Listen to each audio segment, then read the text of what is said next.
Hello बच्चों, welcome back. तो last video में हमने डिस्कस किया था कि what are the 3 objectives of Nehru foreign policy. आज की जो वीडियो है हमारी, यहाँ पे हम डिस्कस करने वाले हैं what are the 2 objectives of Indian foreign policy. देखो, नेहरू जी के 3 थे ऑब्जेक्टिव, लेकिन हम इंडियन फॉरेन पॉलिसी की बात करें तो 2 ऑब्जेक्टिव क्या थे। मतलब एज अ नेशन जो है इंडिया पूरे वर्ल्ड से किस तरह के रिश्ते जो है वो बनाना चाह रहा था।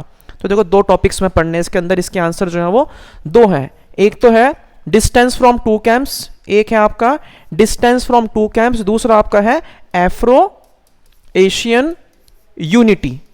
अब जरा थोड़ा इसको गहराई से पढ़ते हैं कि हमें यहां पे प्रॉपर पढ़ना क्या है। ठीक है जी।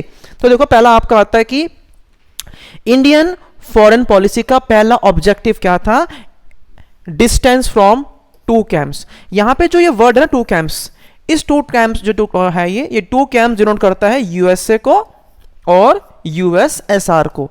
मतलब इंडिया को खुद को दोनों पावर से दूर रखना था, अमेरिका से भी दूर रखना था और यूएसएसआर से भी उसको दूर रखना था। ठीक है ना। मतलब बड़ा क्लियर था कि यार थोड़ा दूर रहेंगे, क्योंकि हम लोग अभी अभी हुए थे आज़ाद, वी आर न्यूली इंडिपेंडेंट, और हमें बड़ा क्लियर था कि ये लोग क्या करने वाले हैं, ये लोग हमको सिक्योरिटी के नाम पे हमको लूटेंगे। और पहली इंडिया जो है वो द्वारा अंग्रेजों के लूट गया था आपका ये। ठीक है। So India wanted to keep away from the military alliances led by US and Soviet Union against each other. ठीक है। India advocated the policy of NAM. Bharat ने क्या अपनाई थी, भारत ने बेटा अपनाई थी नॉन अलाइनमेंट की पॉलिसी। ठीक है। 2 पॉइंट आई होप आपको समझ में आ चुके हो। लेकिन हुआ क्या था, हुआ यह था इन दोनों पावर्स के बीच ना बैलेंस करना बड़ा मुश्किल था। किसको सपोर्ट करें, किसको सपोर्ट ना करें, किसके अगेंस्ट जाएं, क्या करें क्या ना करें, बड़ी मुश्किल थी। और ऐसा हुआ कि बहुत बार इंडिया फंस भी गया, लेकिन उसके बावजूद भी इंडिया जो है वो दोनों से हेल्प ले रहा था। जरा पढ़ते हैं एक बार कि इंडिया कहां फंसा था। तो होता क्या है, एक बार होता यह है कि इन 1956 की बात करें, व्हेन ब्रिटेन अटैक्ड इजिप्ट। भाई, ब्रिटेन ने इजिप्ट पे हमला किया तो भारत ने पूरे वर्ल्ड में ढोल पीट दिया, अरे हमला हो गया जी, हमला हो गया, हंगामा काट दिया, क्योंकि ब्रिटेन जो है वो साथ था यूएसए के। ठीक है जी। Over the Suez canal issue, ये तो पहली बात थी। अब क्या हुआ, ठीक है, India lead the world protest against this new colonial invasion.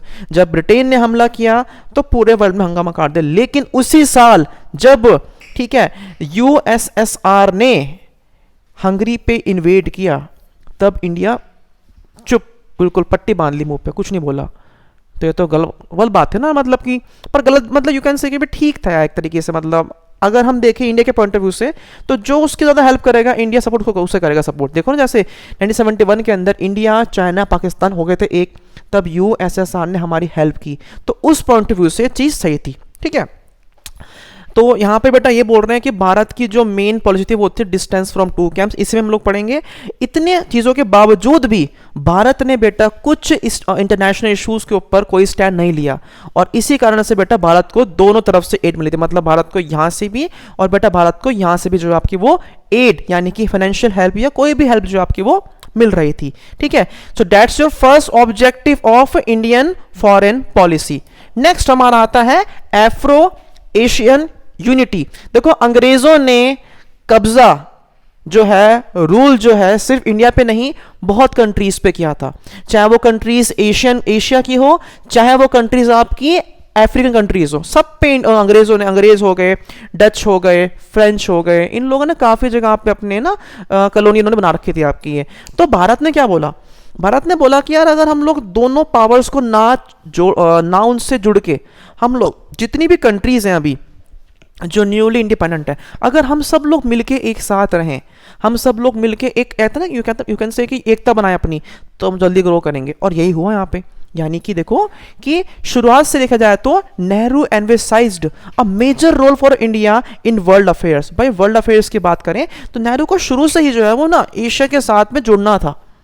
उनको यह था कि जो भाई कंट्रीज हैं एशियन की या जो कंट्रीज है अफ्रीकन की, वो काफ़ी हेल्पफुल रहेंगे, क्योंकि वो ना छोटे छोटे कंट्री मिलके एक बड़ा ग्रुप जो है वो फॉर्म कर रही थी। जैसे आपका एशियन बनाया गया था आपका ये, if you remember Asian from new centres of power, वहाँ की बात कर रहा हूँ मैं आपकी ये। ठीक है। His era was marked by establishment of contacts between India and other newly independent states in Asian Africa.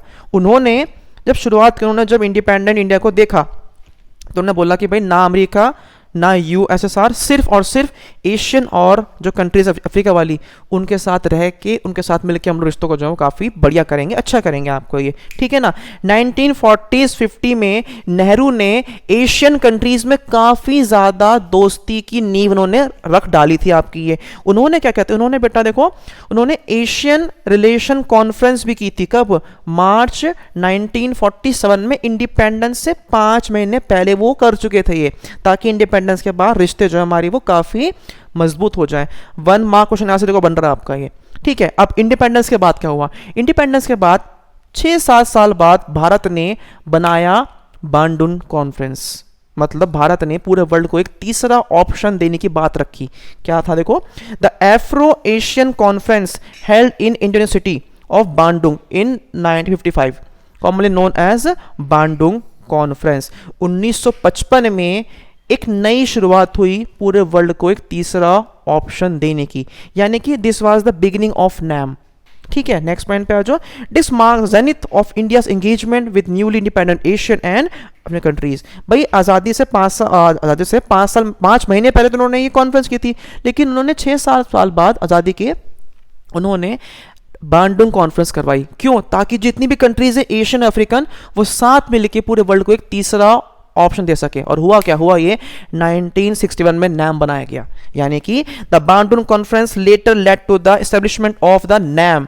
इसका फर्स्ट समिट हुआ था आपका बेलग्रेड 1961 में, ठीक है, और नेहरू इसके को फाउंडर थे। 5 फाउंडर्स थे नैम के, पता होगा आपको, ये चैप्टर 1 जो हट गया वहां से पढ़ा होगा आप लोगों ने, ठीक है जी। तो हम लोग पढ़ रहे थे इंडियन फॉरेन पॉलिसी के 2 ऑब्जेक्टिव, दोनों पढ़ चुके हैं, डिस्टेंस फ्रॉम 2 कैंप्स और Afro Asian unity. I hope class आपको सब कुछ समझ में आ रहा हो। जल्द मिलते हैं आपसे अपनी नेक्स्ट वीडियो में, टेक केयर।